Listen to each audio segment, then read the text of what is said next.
Ranpur police સ્ટેશનની મુલાકાત લેવામાં આવી. ઇન્સ્પેક્શન દરમિયાન નોટ રીડિંગ કરવામાં આવેલ.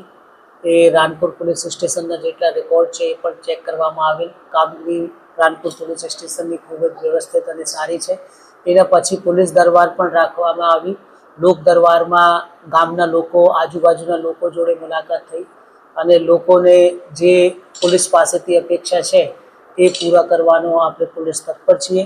અત્યારે લોકલ ચૂંટણીનો માહોલ છે, જિલ્લા પંચાયત, તાલુકા પંચાયતની, નગરપાલિકાની ચૂંટણીનો, એટલે જે સંવેદનશીલ બૂથ છે એ સંવેદનશીલ બૂથોની પણ મુલાકાત લેવામાં આવી છે.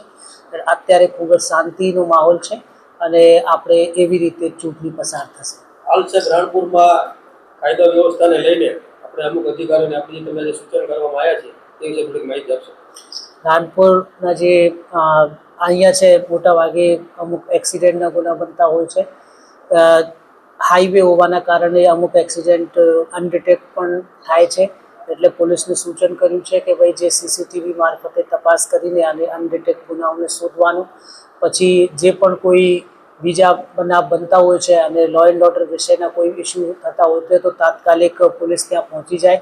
અત્યારે 112ની સેવા ખૂબ જ સારી છે અને તમામ લોકો 112ની સેવાનો લાભ લે એવી પણ અમારી અપીલ છે. અને આપણે બોટાદ જિલ્લાની જે 112 છે એ જ્યારે પણ કોલ કરવામાં આવે છે ત્યારથી 10 મિનિટના સમયમાં જે કોલર કોલ કરે છે, કોઈ ડિસ્ટ્રેસમાં હોય, કોઈને આવું લાગતું હોય કે અમારા ઉપર કાંઈ થઈ રહ્યું છે તો એ કોલ કરે છે તો 10 જ મિનિટમાં પોલીસ હેલ્પ માટે ત્યાં પહોંચી જાય છે. તો એ પણ ખૂબ સારી સેવા બોટાદ જિલ્લા પોલીસ તરફથી પૂરી કરવામાં આવી છે.